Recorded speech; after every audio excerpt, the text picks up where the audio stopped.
नमस्कार बाल दोस्तों, कैसे हो? तो बाल दोस्तों, आज हम कक्षा 8 विषय हिंदी सत्र प्रथम इकाई 9 ममता उस इकाई का आज हम अभ्यास और स्वाध्याय के सही सही देंगे।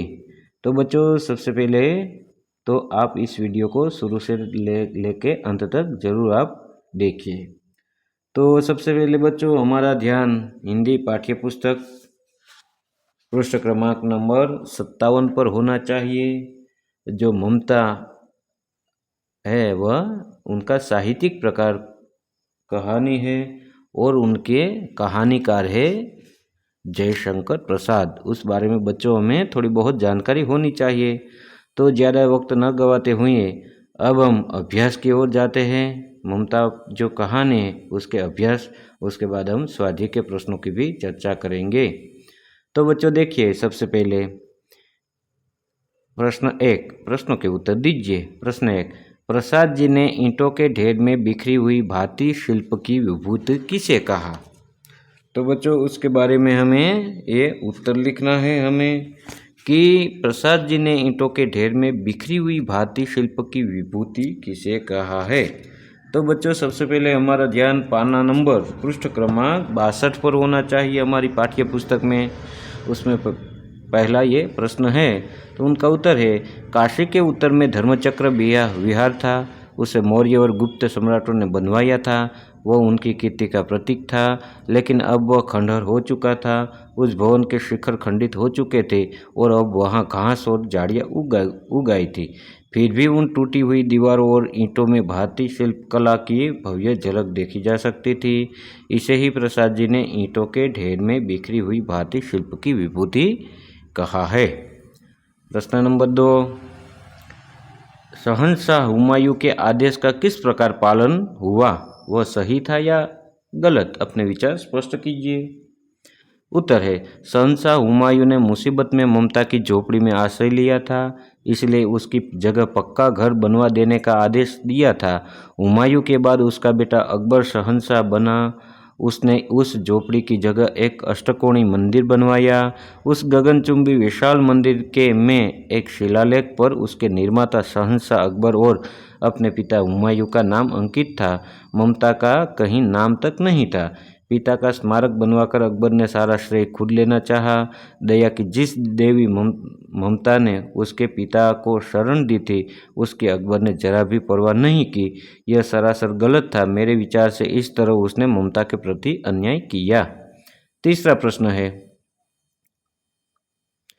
कहानी के आधार पर मुख्य पात्र ममता के बारे में कहिए। उत्तर है ममता एक विधवा ब्राह्मण युवती थी। लोभ उसे छू तक नहीं गया था। उसने स्वर्ण रूप में शेरशाह द्वारा दिया हुआ उत्कोच ठुकरा दिया था। उसे ईश्वर चर्म और हिंदू जाति पर पूरा भरोसा था। ईश्वर की इच्छा के विरुद्ध व्यवहार करना उसे पसंद नहीं था। वह गीता का पाठ करती थी। अतिथि को आश्रय देना वह अपना धर्म समझती थी। उसके उज्जवल चरित्र और स्नेहपूर्ण व्यवहार के कारण वह आसपास के गांव में स्त्रियों में लोकप्रिय बन गई थी। चौथा प्रश्न है, कहानी के अंतिम वाक्य को हटाकर कहानी का अंत अपने अनुसार कीजिए। उत्तर, वहाँ एक अष्टकोण मंदिर बना और उस पर शिलालेख लगाया गया। यह वह स्थान है जहाँ किसी समय ममता नामक एक दयालु स्त्री की झोंपड़ी थी। विपत्ति के समय उस महिला ने शहंशाह हुमायूं को एक रात उस झोपड़ी में आश्रय दिया था। हुमायूं के पुत्र अकबर ने अपने पिता को आश्रय देने वाली दया की उस देवी ममता की स्मृति में यह मंदिर बनवाया। उसके बाद बच्चों स्वाध्याय है हमारे पाठ्य पुस्तक 63 पृष्ठ क्रमांक पर 63 पर हमारा ध्यान होना चाहिए। उसमें देखिए कुल मिला के 5 प्रश्न है। पहले में प्रश्नों के उत्तर लिखिए। उसमें पहला है, ममता को प्रत्येक लड़ने वाले सैनिक से नफरत क्यों थी? उत्तर, विधर्मी शेरशाह के आतताई सैनिकों ने ममता के पिता का वध किया था।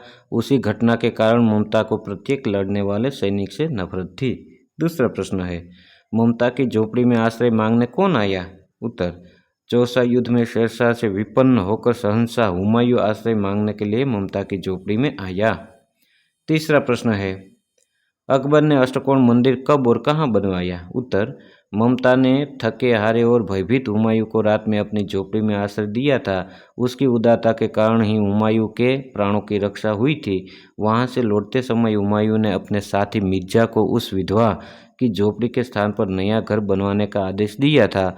वर्षों बाद जब हुमायूं का पुत्र अकबर बादशाह बना तो उसे उस घटना का पता चला। उसने सोचा कि जिस जगह उसके पिता के प्राणों की रक्षा हुई थी वहाँ एक स्मारक बनना चाहिए। इस प्रकार पिता की याद में ममता की झोपड़ी की जगह अकबर ने 47 वर्षों के बाद अष्टकोण मंदिर बनवाया। चौथा है, घोड़े पर सवार होते हुए पथिक ने मिर्जा से क्या कहा? उत्तर, घोड़े पर सवार होते हुए पथिक ने मिर्जा से कहा कि उस स्त्री को मैं कुछ दे नहीं सका। इस स्थान पर उसका पक्का घर बनवा देना, क्योंकि मैंने विपत्ति में यहाँ विश्राम पाया है। पांचवा है, किस बात से पता चलता है कि ममता सबके सुख दुख की सहभागिनी थी? उत्तर, गांव की 2-3 स्त्रियां वृद्धा और जर्जर शरीर वाली ममता की सेवा कर रही थी। इससे पता चलता है कि ममता गांव वालों के सुख दुख की सहभागिनी थी। प्रश्न दूसरा, पृष्ठ क्रमांक 63 पर हमारी पाठ्य पुस्तक में नीचे दिए गए वाक्यों का परिवर्तन निर्देशानुसार भिन्न भिन्न कालों में कीजिए। क्या कहा है बच्चों? हमें नीचे दिए गए वाक्यों का परिवर्तन निर्देशानुसार भिन्न भिन्न कालों में कीजिए। तो पहला है, तेनालीराम के बारे में अनेक कहानियां प्रचलित है, वो भूतकाल है। ठीक है, तो उस वाक्य को हमें भूतकाल में परिवर्तित करना है। तेनालीराम के बारे में अनेक कहानियां प्रचलित थी। दूसरा है, सुबह होने पर हीना अपने बेटे को साथ लेकर उद्यान में गई। उसका भविष्यकाल बनाना है। सुबह होने पर हीना अपने बेटे को साथ लेकर उद्यान में जाएगी। तीसरा है, प्रिया का गृह कार्य जल्दी समाप्त हो गया, उसे भविष्यकाल में बदलना है। प्रिया का गृह कार्य जल्दी समाप्त हो जाएगा। चौथा है, हर्ष ने आज उपवास करेगा, भूतकाल में बदलना, हर्ष ने आज उपवास किया। मनोज अक्सर जागता रहता था, वर्तमान काल में परिवर्तन करना है, मनोज अक्सर जागता रहता है। तीसरा है, शब्दों के अर्थ देकर वाक्यों में प्रयोग कीजिए। दुहिता, वेदना, उत्कोच, जीर्ण, यातिताई। क्या करना है बच्चों? हमें शब्दों के सबसे पहले हमें एक अर्थ देना है, यानी कि समार्थी शब्द देना है। उसके बाद उसका वाक्य में प्रयोग भी करना है। दुहिता यानी कि पुत्री, वाक्य सीता जनक की दुहिता थी। वेदना यानी कि पीड़ा दर्द, वाक्य औषधि से मेरी वेदना दूर हो गई। उत्कोच यानी कि रिश्वत, सरकारी पद पर रहकर उसने कभी उत्कोच नहीं लिया। चौथा है, जीर्ण यानी कि पुराना, फटा, कीमती वस्त्र पहनने वाली महिला अब जीर्ण वस्त्र पहनती थी। आतताई यानी कि अत्याचारी, आतताई शांति और प्रेम की भाषा नहीं समझते। चौथा प्रश्न है जो हमारे पृष्ठ क्रमांक 63 पर है, नीचे लिखी कहानी एक वचन में है, उसे बहुवचन में लिखकर उच्च स्वर में पढ़िए। तो बच्चों में क्या कहा है कि एक वचन में हमारी पाठ्य पुस्तक में ये है, उसे हमें बहुवचन में करना है, यानी कि जो भी हरे अक्षर में लिखा हुआ है वो हमारी पाठ्य पुस्तक में है, उसका हमें बहुवचन करना है। तो मैं उनका उत्तर है वो मैं पढ़ता हूँ। अनेक चिड़िया पेड़ पर रहती थी, उनके घोंसले जंगल के 5 थे। घोंसलों में उनके 3 बच्चे थे, वे अपने बच्चों के साथ रहती थी। एक दिन कई शिकारी वहां आए, वे चिड़ियों को मारना चाहते थे। चिड़ियों ने बच्चों को घोंसलों में सिर नीचे कर बैठने को कहा। वे खुद वहां से उड़ गई और पत्तों में छिपकर बैठ गई। शिकारी चिड़िया को न देख वहां से चल गए। तो इस प्रकार से बच्चों में बहुवचन में परिवर्तित करके लिख देना है। प्रश्न 5वां अब हमारी पाठ्य पुस्तक नंबर 64 पृष्ठ क्रमांक पर है। नीचे दिए शरीर के कुछ अंगों के चित्र दिए हैं, प्रत्येक अंग से संबंधित 3 मुहावरे अर्थ सहित लिखे और वाक्य में प्रयोग कीजिए। तो बच्चों हमें हमारी पाठ्य पुस्तक 64 में एक कोष्टक दिया हुआ है, उसमें पहला चित्र है आँख का, कान का, सिर का और हाथ का। उसमें 3-3 हमें मुहावरे लिखना है, उसके बाद उसका वाक्य में भी प्रयोग करना है। तो मैंने यहाँ लिख दिया, आँख आना यानी कि आँख लाल होकर उसमें पीड़ा होना। वाक्य, आजकल शहर में आँखें आने की बीमारी फैली हुई है। आँख जाना, अंधा होना, आंखें जाने से वह पढ़ाई न कर सका। आंखें फेरना, उपेक्षा करना, समय बुरा आने पर मित्र भी आंख फेर लेते हैं। दूसरा चित्र है बच्चों कान का, उस बारे में भी हमें लिखना है। कान देना यानी कि ध्यान से सुनना, कृपया आप कान देकर मेरी बातें सुने। दूसरा, कान खाना, बकबक करना। वाक्य, आप पहले इसकी बात सुन लीजिए, यह काफ़ी देर से कान खा रहा है। तीसरा है कान खड़े करना, चौकन न होना, सावधान होना। गोली की आवाज़ सुनते ही हिरन के कान खड़े हो गए। उसके बाद है सिर, सर है हमारा, उसके बारे में है सिर उठाना यानी कि बगावत करना। राजा कमजोर हुआ तो सामंत सिर उठाने लगे। सिर नीचा होना, लज्जित होना, पराजित होना। चोरी पकड़ी जाने पर नौकर का सिर नीचा हो गया। सिर पकड़कर बैठना यानी कि पछताना। वाक्य है मौके का फायदा न उठा पाने वाले ही अंत में सिर पकड़कर बैठते हैं। उसके बाद है हाथ का चित्र है, उसके बारे में हमें 3 मुहावरे और उसके वाक्य प्रयोग करने हैं। हाथ आना तो कि मिलना, कई दिनों के बाद एक अच्छा मौका हाथ आया है। हाथ मलना यानी पछताना। वाक्य अवसर चूक गए तो हाथ मलते रहोगे। हाथ फैलाना यानी कि मदद मांगना, हे ईश्वर मुझे कभी किसी के सामने हाथ न फैलाना पड़े। छठा है रूपरेखा के आधार पर कहानी लिखिए। ये भी हमारे पृष्ठ क्रमांक 64 पर है। एक पहले रूपरेखा दी है तो उसके आधार पर हमें बीच बीच में थोड़े बहुत शब्द हमारी ओर से लिखकर ये वाक्य हमें पूरा कर देना है। जिस प्रकार एक निर्दयी राजा है तो देखिए नीचे, ग्रीस देश का एक राजा बहुत निर्दयी था, इस प्रकार से लिखा। तो सबसे पहले हमें शीर्षक देना है, तो मैंने शीर्षक दिया है उत्तर करके कृतज्ञता अथवा सिंह और गुलाम, उस बारे में मैंने लिखा है यहाँ। ग्रीस देश का एक राजा बहुत निर्दयी था, उसके यहाँ अनेक गुलाम थे, वह उनसे सख्त मजदूरी करवाता था। एक बार एक गुलाम ने चोरी से एक फल खा लिया। गुलाम अभी लड़का ही था, फिर भी राजा ने उसे कठोर दंड देने का निश्चय किया।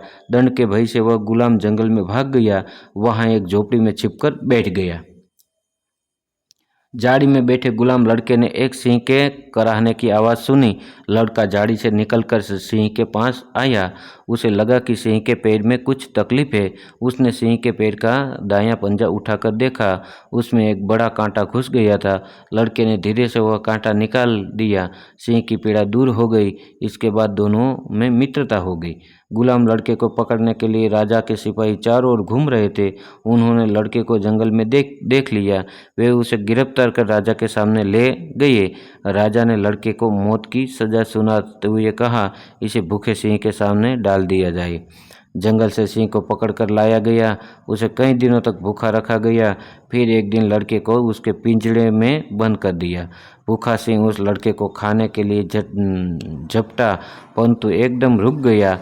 वह उस लड़के के पैर चाटने लगा। वास्तव में यह वही सिंह था जिसके पैर से उसे लड़के ने कांटा निकाला था। लड़के के प्रति सिंह के स्नेहपूर्ण व्यवहार ने सबको चकित कर दिया।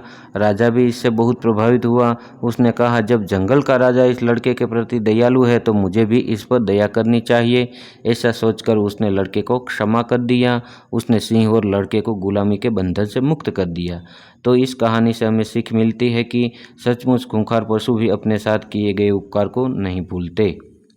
उसके बाद दोस्तों 7वां है हमारी पाठ्य पुस्तक 65 पृष्ठ क्रमांक पर चित्र के आधार पर कहानी लिखना है। हमें एक और हमें चित्र दिया हुआ है, एक वृद्धा दादी माँ है ऐसा, ठीक है, वो पानी की तलाश में होते हैं, एक बच्चा उसे पानी पिलाता है, इस प्रकार से चित्र दिए हैं। तो हमें उसके आधार पर कहानी लिखनी है। पुराने समय में आज की तरह आने जाने के साधन न थे, साधारण लोग पैदल ही यात्रा करते थे। उन्हीं दिनों की घटना है। एक बुढ़िया लड़की टेकती हुई किसी काम से दूसरे गांव जा रही थी। गर्मी के दिन थे, दोपहर होते होते धूप तेज हो गई। बुढ़िया को जोर की प्यास लगी। थकावट और प्यास के कारण वह आगे न चल पाई और रास्ते के किनारे एक पेड़ के नीचे बैठ गई। आते जाते लोगों से वह पानी मांगती थी। उस प्यासी बुढ़िया पर किसी को तरस न आया। एक बालक ने उस बुढ़िया की आवाज़ सुनी। उसका घर पास ही में था। वह दौड़कर घर से लोटा भरकर पानी ले आया। बुढ़िया ने पानी पिया, उसकी जान में जान आ गई। बालक आग्रह करके बुढ़िया को अपने घर ले गया और चारपाई पर बिठाया। बुढ़िया को बहुत आराम मिला। उसने लड़के को अपनी बाहों में ले लिया और बोली, तू सचमुच बहुत अच्छा बच्चा है। प्रश्न 8, नीचे दिए गए शब्दों में संज्ञा, सर्वनाम और विशेषण पहचान कर वर्गीकृत कीजिए और उनका वाक्य में प्रयोग कीजिए। तो बच्चों क्या बोला है कि नीचे जो शब्द दिए हैं उसमें संज्ञा है, सर्वनाम है, विशेषण है, तीनों को अलग करके हमें लिखना है। हिमालय, मुझे, खट्टा, तुम्हें, बड़ौदा, सपना, साबरमती, सुंदर, छोटा, होशियार, हमारा, गुजरात। तो इस प्रकार से संज्ञा इसमें क्या क्या है, तो कि हिमालय, बड़ौदा, सपना, साबरमती, गुजरात। सर्वनाम मुझे, तुम्हें, हमारा। विशेषण खट्टा, सुंदर, छोटा, अति होशियार। तो इस प्रकार से बच्चों ये आज का ममता कहानी का सॉल्यूशन। ये बच्चों वीडियो आपको कैसा लगा? यदि यदि इस वीडियो आपको अच्छा लगा तो वीडियो को एक लाइक कर देना, एक प्यारा सा कमेंट करना और अपने प्यारे दोस्तों को भी ज़रूर भेजना। और हाँ दोस्तों, आप इस चैनल में नए हो तो मेरे चैनल को सब्सक्राइब ज़रूर करना, क्योंकि बच्चों इस चैनल में मैंने आपके लिए कक्षा 6 से 8वीं के बच्चों के लिए हिंदी, गुजराती, संस्कृत के कोई पाठ की समझ हो, कविता की समझ हो, स्वाध्याय के प्रश्न के उत्तर हो, अभ्यास के प्रश्नों के उत्तर हो, स्व अध्ययन पोथी सॉल्यूशन हो, सभी मैंने इस चैनल में डाले हुए हैं। तो दोस्तों इस मेरी इस सुरेश साहेब नाम के चैनल में जो और भी वीडियो है उसकी भी एक बार ज़रूर मुलाकात लें, आपको बहुत ही मज़ा आएगा। तो बाय बाय दोस्तों, मिलते हैं अगले वीडियो में। नमस्कार।